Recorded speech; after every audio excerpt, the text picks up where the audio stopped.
ನಾನಿವತ್ತು ಈಸಿಯಾಗಿ ವೆಜಿಟೇಬಲ್ ಪಲಾವ್ ಹೇಗೆ ಮಾಡೋದು ಅಂತ ತೋರಿಸ್ತಾ ಇದ್ದೀನಿ. ಈ ವೆಜಿಟೇಬಲ್ ಪಲಾವ್ಗೆ ಯಾವುದೇ ಥರ ಮಸಾಲ ರುಬ್ಬೋದಾಗಲಿ ಯಾವುದೂ ಇರಲ್ಲ, ಈಸಿಯಾಗಿ ಮಾಡ್ಕೋಬೋದು. ಫಸ್ಟು ಕುಕ್ಕರಲ್ಲಿ 3-4 ಸ್ಪೂನ್ ಎಣ್ಣೆ ಹಾಕೋತಾ ಇದ್ದೀನಿ. ಎಣ್ಣೆ ಕಾದ ಮೇಲೆ ಚಕ್ಕೆ, ಲವಂಗ, ಪಲಾವ್ ಎಲೆ, ಕಸೂರಿ ಮೇಥಿ ಇದೆಲ್ಲ ಹಾಕೋತಾ ಇದ್ದೀನಿ. ಇದಾದಮೇಲೆ ಖಾರಕ್ಕೆ 4-5 ಮೆಣಸಿಕಾಯಿ ಹಾಕೋತಾ ಇದ್ದೀನಿ. ಮೆಣಸಿಕಾಯಿನ ನೀವು ನಿಮ್ಮ ಟೇಸ್ಟ್ ತಕ್ಕಂತೆ ಜಾಸ್ತಿ ಅಥವಾ ಕಡಿಮೆ ಮಾಡ್ಕೋಬೋದು. ಇದಾದಮೇಲೆ 2 ಈರುಳ್ಳಿನ ಸ್ಲೈಸಾಗಿ ಕಟ್ ಮಾಡಿ ಇಟ್ಕೊಂಡಿದ್ದೆ. ಇದನ್ನು ಹಾಕಿಬಿಟ್ಟು 2-3 ನಿಮಿಷ ಚೆನ್ನಾಗಿ ಫ್ರೈ ಮಾಡ್ಕೋಬೇಕು.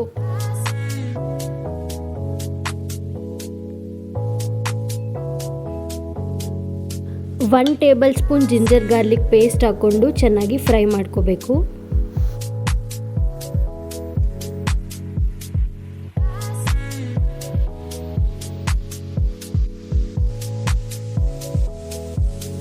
ಇದಕ್ಕೆ ನೀವು ನಿಮ್ಮ ಮನೆಯಲ್ಲಿ ಯಾವ ವೆಜಿಟೇಬಲ್ಸ್ ಇದೆ ಅದನ್ನು ಹಾಕೋಬೋದು. ನಾನು ಕ್ಯಾರೆಟ್, ಬೀನ್ಸ್ ಮತ್ತು ಟೊಮೊಟೊ ಹಾಕ್ತಾ ಇದ್ದೀನಿ.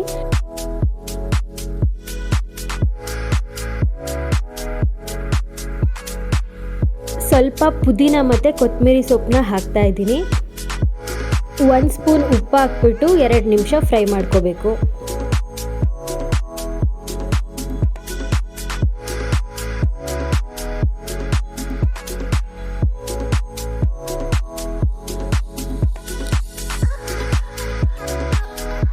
ತರಕಾರಿ ಎಲ್ಲ ಚೆನ್ನಾಗಿ ಫ್ರೈ ಆದಮೇಲೆ 1 ಸ್ಪೂನ್ ಧನಿಯಾ ಪುಡಿ ಹಾಕ್ತಾ ಇದ್ದೀನಿ. ಅರ್ಧ ಸ್ಪೂನ್ ಗರಂ ಮಸಾಲ. ಇದಕ್ಕೆ ಮೆಣಸಿಕಾಯಿನೇ ನಾನು ಜಾಸ್ತಿ ಹಾಕಿರೋದ್ರಿಂದ ಖಾರದ ಪುಡಿ ಹಾಕ್ತಾ ಇಲ್ಲ. ಖಾರದ ಪುಡಿ ಹಾಕಿದ್ರೆ ಅದೇ ಬೇರೆ ಥರ ಟೇಸ್ಟ್ ಇರುತ್ತೆ. ಸೊ ಇದು ಬರೀ ಗೀ ರೈಸ್ ಥರ ವೆಜಿಟೇಬಲ್ ಹಾಕ್ಬಿಟ್ಟು ಈಸಿಯಾಗಿ ಮಾಡ್ಕೊಳ್ಳೋದು.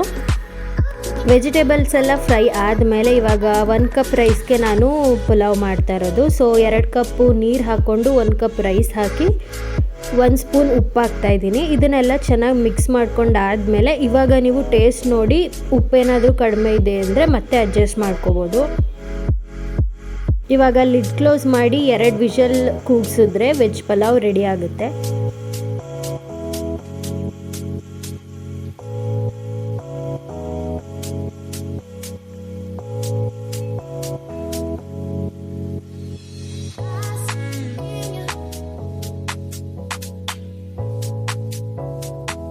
ಇವಾಗ ವೆಜ್ ಪಲಾವ್ ರೆಡಿ ಆಗಿದೆ.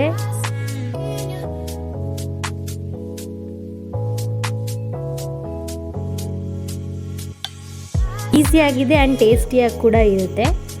ಸೊ ಇದೇ ಥರ ರೆಸಿಪೀಸ್ಗೆ ನಮ್ಮ ಚಾನಲ್ನ ಸಬ್ಸ್ಕ್ರೈಬ್ ಮಾಡಿ. ಬೇರೆ ಯಾವುದಾದ್ರೂ ರೆಸಿಪೀಸ್ ಬೇಕು ಅಂದರೆ ಕಮೆಂಟ್ ಸೆಕ್ಷನಲ್ಲಿ ಕಮೆಂಟ್ ಮಾಡಿ. Thanks for watching. See you on next video.